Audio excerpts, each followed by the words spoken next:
weet jy wat is die grootste probleem hiermee, is dat ja, dit help vir so rukkie, maar iewers langs die pad gaan my en jou gehardloop moet ophou.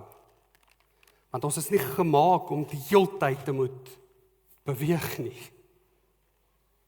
Iewers gaan ons moet sit. Iewers gaan ons nie meer die heeltyd net kan op koffie en Burger King oorleef nie. Iewers gaan ons moeg raak.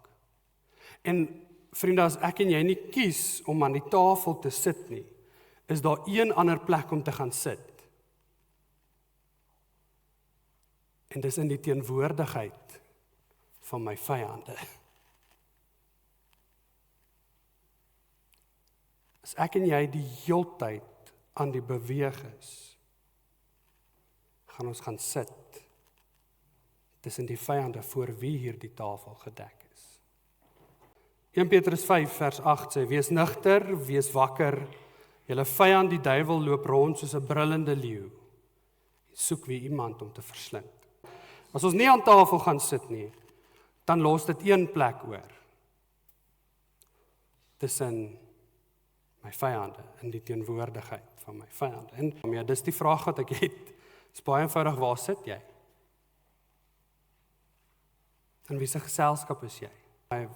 In wie se teenwoordigheid is jy?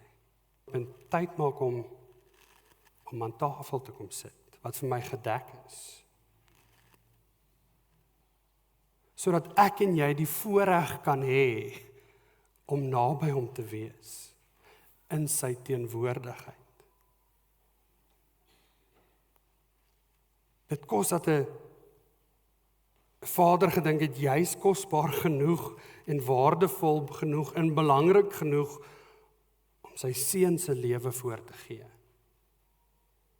Sodat ek en jy weer naby God kan wees.